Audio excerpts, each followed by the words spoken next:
এক পাগলে বলছে, আমার আল্লাহ যদি খুশি হয়ে আমাকে জাহান্নাম দেয় আলহামদুলিল্লাহ।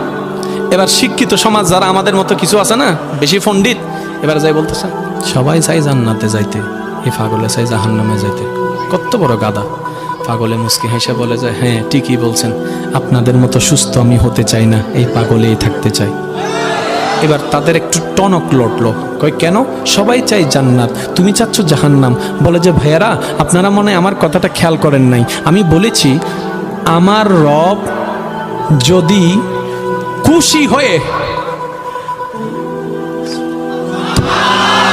আমার রব যদি খুশি হয়ে আমাকে জাহান্নাম দেয়, আমি সেটাও নিতে রাজি। বলে যে এখনো বুঝলাম না।